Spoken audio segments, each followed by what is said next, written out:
Hola, mi nombre es Camila Salazar Méndez, estudiante de la carrera de Criminalística en la Universidad Estatal a Distancia. A continuación se realizará una exposición correspondiente a la unidad 2 del curso de Química Forense del primer cuatrimestre 2025.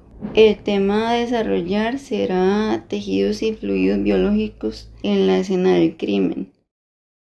A modo de introducción, en la escena del crimen se pueden hallar una serie de tejidos y fluidos biológicos que son de suma importancia para la clarificación y determinación de los hechos, a partir de los cuales se puede analizar y aislar el material genético o el ADN, establecer su origen y atribuirlo a un individuo en específico. Iniciamos con el tema de evidencia de origen biológico. En primer lugar tenemos a la sangre, que es un fluido clasificado dentro de las evidencias circunstanciales de tipo biológico y es un líquido viscoso alcalino que constituye el 7% de nuestro peso corporal. Corresponde a un tejido conectivo que a su vez conecta con otros y da soporte estructural. La sangre es un elemento fundamental, ya que mediante, por ejemplo, la identificación de grupos sanguíneos se puede cotejar de cierta forma los resultados que permiten identificar a una persona sospechosa. En cuanto a los componentes de la sangre, tenemos que se compone de glóbulos rojos o eritrocitos, glóbulos blancos o leucocitos, plasma y plaquetas. Los eritrocitos se componen de hemoglobina y de ellos no se puede obtener ADN. Sin embargo, de los leucocitos sí se puede obtener.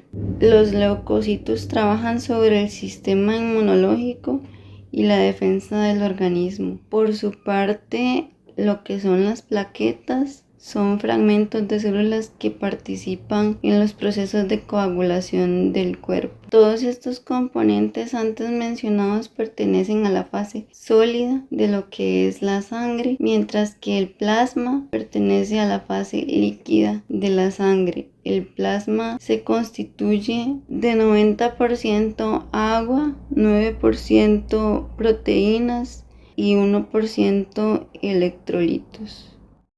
El siguiente fluido biológico a estudiar es el semen, que por definición es un líquido blanquecino viscoso que se expulsa a través de la uretra y es producido por el aparato reproductor masculino. Se empieza a producir en la pubertad desde los 10 a los 16 años. Se constituye de espermatozoides y secreciones varias al momento de la eyaculación, alrededor de un 5 a un 10% de espermatozoides y un 90 a un 95% de secreciones de la próstata, glándulas bulbouretrales y vesícula seminal y en menor medida del epidídimo. El espermatozoide se constituye de cabeza, pieza intermedia y cola. Del espermatozoide es que se puede extraer el ADN,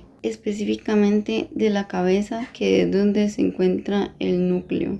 La presencia de semen en prendas, en vagina y en otras partes del cuerpo de la víctima facilita el esclarecimiento del delito, principalmente los que tienen que ver con abuso sexual, y con su análisis se puede establecer la participación del autor. El próximo indicio de origen biológico es la saliva, que se entiende como un líquido complejo de consistencia viscosa, se produce por las glándulas salivales y ayuda a la digestión del cuerpo. Las glándulas salivales son la parótida, la maxilar y la sublingual. La saliva se compone de electrolitos como sodio o bicarbonato y de proteínas como la amilasa y la mucina. La amilasa ayuda a la digestión del almidón, es una enzima, y la mucina provee viscosidad a la saliva. Se puede encontrar evidencia de este tipo en mordidas que hayan sido propinadas a la víctima o en manchas que se puedan encontrar en la ropa de la víctima. Igual este tipo de evidencia funciona para determinar el autor de los hechos. El siguiente tema a tratar es la integridad de los indicios biológicos. Este es un tema importante a tratar, ya que dependerá de cuánto nos esmeremos en conservar la integridad de la evidencia. Este perderá o mantendrá su valor. Se nos indica en el material de estudio que existen dos factores principales que pueden afectar el valor de la evidencia, que es el ambiente y la contaminación. Mucho de lo que puede comprometer lo que es la integridad del indicio es la forma en que se levanta, se embala y se traslada el mismo, además de las inclemencias del tiempo, que es algo sobre lo que no tenemos control en sí. Dentro de lo que son factores ambientales está la temperatura, que puede ser fría o caliente, que fría retrasa la descomposición del indicio y por el contrario caliente lo acelera. Luego está la humedad, que propicia la acción de los microbios y degrada el material. La lluvia puede diluir o lavar el material, y por otra parte los rayos ultravioleta pueden afectar a nivel celular lo que es la evidencia o el indicio. Y los rayos ultravioleta pueden afectar molecularmente el ADN. En cuanto a la contaminación, tenemos que se puede encontrar la de tipo exógena, que puede ser, digamos, de individuos sujetos que son ajenos al hecho criminal, o la contaminación cruzada, que es la que se da de indicios sobre otros tras una mala manipulación de los mismos. Adicional a esto, se sabe que también hay tipos de contaminación llamados de origen, que son los que se dan en el momento del hecho, la fortuita, que es la que aparece en el lugar donde aparecen los indicios también, y la posterior, que es la que se da por incorrecta manipulación del indicio, incorrecto levantamiento, embalaje, etc. Por ejemplo, muestras de sangre incorrectamente aisladas y expuestas al sol durante su traslado. Para su estudio son escenarios que nos hablan de momentos en los que se pueden comprometer los indicios, así como también puede ser un cruce de bacterias de indicios incorrectamente embalados y trasladados en condiciones de humedad por las condiciones climáticas. Sobre el tema de bioseguridad, tenemos que son el conjunto de medidas o de protocolos o mecanismos que podemos llevar a cabo para proteger la salud y la seguridad tanto de los trabajadores como visitantes o personas de la comunidad, ante los riesgos que puedan existir en el momento en que aparecen indicios de origen biológico, físico, mecánico.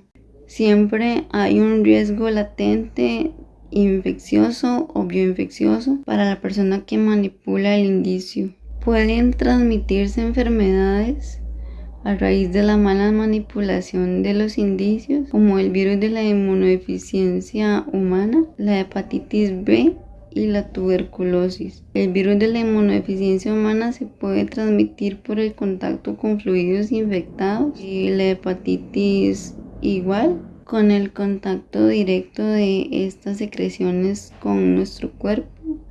Generalmente estos dos casos por pinchazos con agujas. Estos son ejemplos de enfermedades víricas, mientras que la tuberculosis es un tipo de enfermedad bacteriana que ataca pulmones por lo general, pero igual se puede alojar en distintas partes del cuerpo y se inhala. aunque igualmente tiene que existir algún tipo de indicio infectado. Para la tuberculosis existe vacuna, pero el nivel de efectividad varía según la edad. Se pueden tomar medidas preventivas como limitar el número de personas que accesan al sitio del hecho, procurar que el personal esté vacunado principalmente por lo que son enfermedades como la hepatitis B o el tétano, utilizar equipo de protección personal como guantes, mascarilla, traje, inclusive desinfectar los instrumentos y si se tiene una lesión en el momento, utilizar doble protección como por ejemplo doble guante si se tiene alguna herida. El cuarto tema son los patrones de mancha de sangre e iniciamos indicando que la sangre en el lugar de escena puede encontrarse como líquida o en forma de mancha y el análisis de la sangre en el lugar de los hechos puede ayudar a la reconstrucción de la escena y nos da información como la dirección donde se originó la sangre, el ángulo en el que cayó la gota de sangre en un momento de impacto, la posición de la víctima en el momento que se infringió la herida, el movimiento del individuo si la herida sangra activamente, la cantidad de golpes que recibe la víctima y la ubicación del individuo que produjo el patrón de sangre determinado. Además, las texturas de las superficies donde caiga la gota pueden influir mucho en su morfología. Por ejemplo, en superficies que son rugosas se producen manchas irregulares y en forma de sierra o cerradas, y las superficies duras o no porosas no producen mucha salpicadura. Ejemplo de superficie rugosa es el concreto y ejemplo de superficie dura y no porosa puede ser el vidrio. En cuanto a la morfología de los patrones hemáticos, podemos dar 5 ejemplos, como el patrón de impacto que se produce cuando un objeto impacta o golpea fuertemente una fuente de sangre. La mancha pool se produce cuando se acumula sangre en una superficie que no es absorbente. El patrón cast-off se produce cuando la sangre es arrojada desde un objeto en movimiento que contiene sangre a una superficie. El patrón flujo surge del movimiento de una fracción de sangre por gravedad y el camino de goteo se produce al gotear una superficie o persona en movimiento, esto generalmente separado de otros patrones.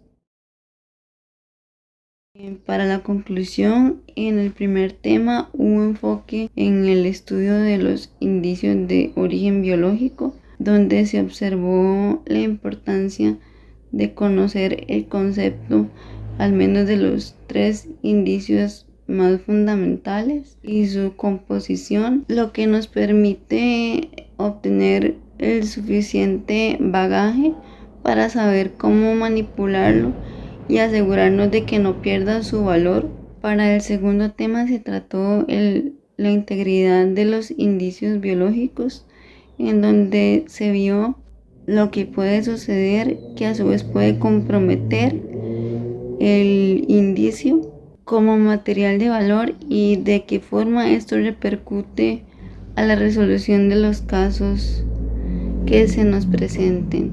El tercer tema trató de bioseguridad, las medidas, protocolos que hay que llevar a cabo para asegurar el bienestar y la salud de los profesionales y de personas allegadas. Además, se trató el tema de las enfermedades que se pueden transmitir por mala manipulación de estos indicios y no atención a los protocolos de bioseguridad, afectando negativamente no solo a los casos, sino también a la persona encargada, así como también que se puede hacer para que esto no suceda y procurar que tanto el indicio se mantenga de la mejor forma, como que el profesional a cargo pueda ejecutar sus tareas de la manera más pertinente y sin peligro.